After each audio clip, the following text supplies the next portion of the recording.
Mənə deyir, südü tökəsəm o ana, dəyitə tökəcəksən. Bəli, mən südümü tökəcəm o ana.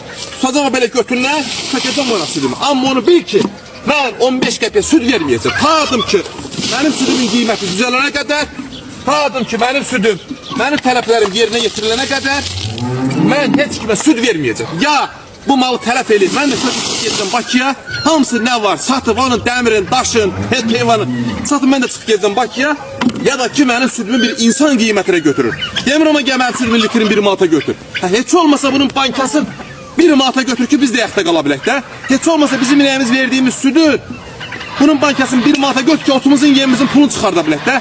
İrəli getməyək, heç olmasa yaşaya bilək, sürünməyək. Kənd Təsərrüfatı Naziri, hörmətli Mərzun Məmmədov, sizdən artıqca xahiş edirlər. Bizə sahib çıxın. Bizi qurtarın bu mafiyanın əlindən. Mən dünənki video çəkdim, paylaşdım. Həqiqətən də Azərbaycanın 4 bir yerindən bizə dəstək yağdı. Əsasən də mənim fermer qardaşlarım, həqiqətən də onların ən çox mənə zəng etmələri, mənim WhatsApp üzərindən mənə zənglər gəldi. Bizə zəng elədilər ki, qardaş o süd hayıfdır, onu o yana töymə. Qardaş o süd həqiqətən də hayıfdır. Bu dünyanın harasında 15 qəpiyə südü var? Dünyanın harasında bu vəziyyət var? Bu vəziyyətə bizi salanlar kimlərdir? Mən bütün fermerlərə səslənirəm. Mənə dəstək olun. Mən ölkənin aidiyyəti qurumlarına, Kənd Təsərrüfatı Nazirinə səslənirəm. Bizim səsimizə səs verin. Bu belə davam eləyə bilməz. Mənim inəyim nə qədər süd verməlidir ki? Nə qədər süd verməlidir ki bu inek 15 qəpikdən bu inek öz mayasını çıxarsın? Mən çox istəmirəm amma heç olmasa bunu bizdən 1 manat alsınlar da. 1 manat alsın, aparsın 5 manata satsın. Mən artıq şey istəyirəm. Yaxşı, hələ mən yaxşı bilirəm ki ölkəmizin bəzi yerlərində bunu 40 qəpiyə alırlar bankasını. Bəzi yerlərdə 50 qəpiyə alırlar. Axı bu belə davam eləyə bilməz. Mənə deyirəm ki südü verməyəcəksən, deyir verməyəcəksən, nə edəcəksən, itə tökəcəksən də, uzaqbaşı toyağa düzə tökəcəksən.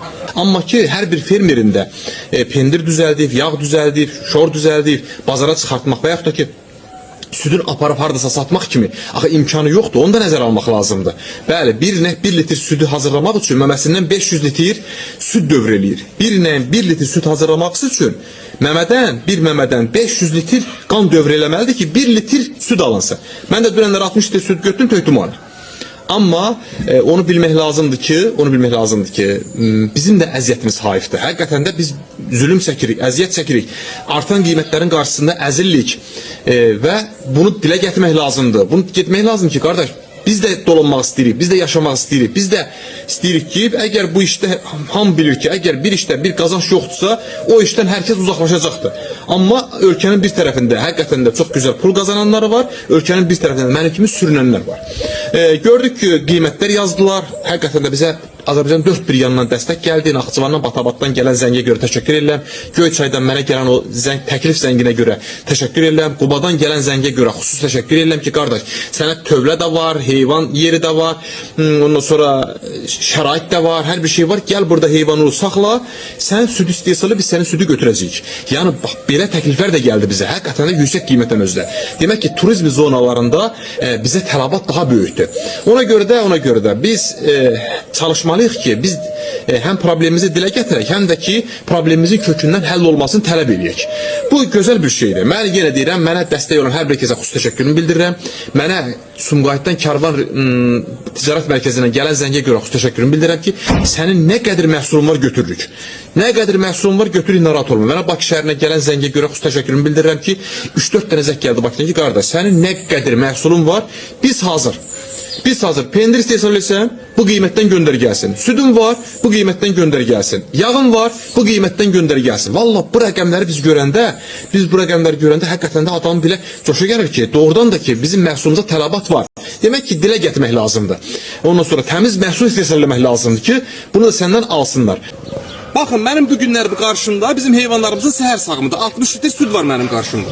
Yəni bunlar gəlirlər südü bizdən. Bax bu bankanı.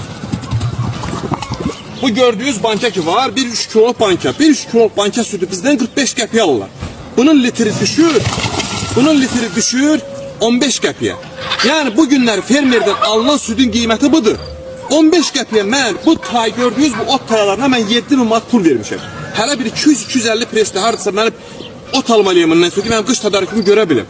Mən 15 qəpiklə mən nətər ayaqda qalım?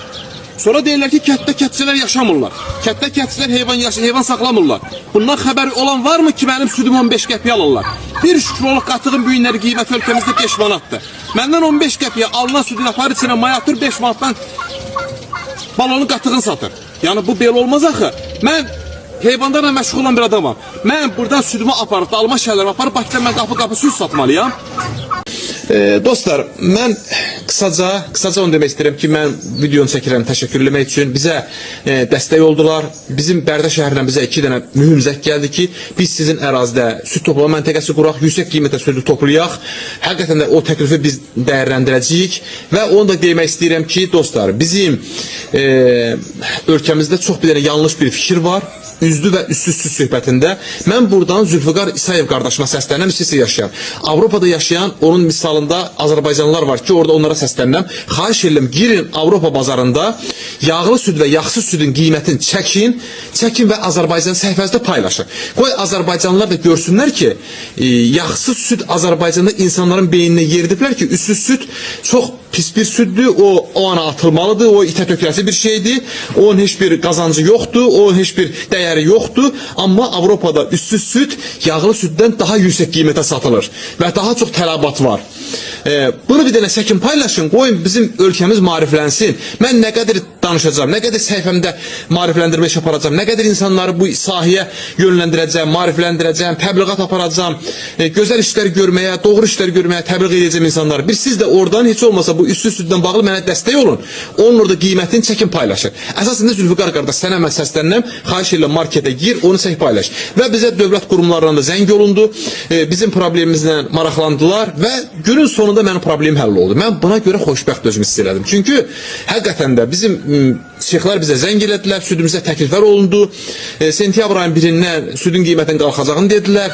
Bunlar hamısı bunlar ola bilsin ki, bəzilər üçün və amma bu günləri başqa bir fabrik gəldi, bizim artıq südümüzü götürdü və yüksək qiymətdən də götürdü. Bu bizim üçün bir gözəl bir nəticədir. Və bu belə şeylərin olması inanın ki, əgər kətçi 5 qəpik nəyisə artıq sata bilirsə, o onun üçün böyük bir qazanc deməkdir. Bu qədər dostlar, bu qədər təşəkkür edirəm, hər kəsə təşəkkür edirəm, bizə dəstək olan hər kəsə, bizə sahib çıxan hər kəsə, bizim videomuzu paylaşan media qurumlarına, onlara təşəkkür edirəm ki, valla bizə dəstək lazımdır, kətçiyə dəstək lazımdır. Biz nə istəyirik? Biz istəyirik ki, dövlətimizə dəstək olaq, dövlətimiz də bizə dəstək olsun. Biz istehsal eləyək, dövlətimiz iqtisadiyyatına bir damla, bir zərrə qədər bir faydamız toxunsun, dövlətimiz də bizim yanımızda olsun, bizim arxamızda olsun. Necə ki, dünənlər mən onu hiss elədim.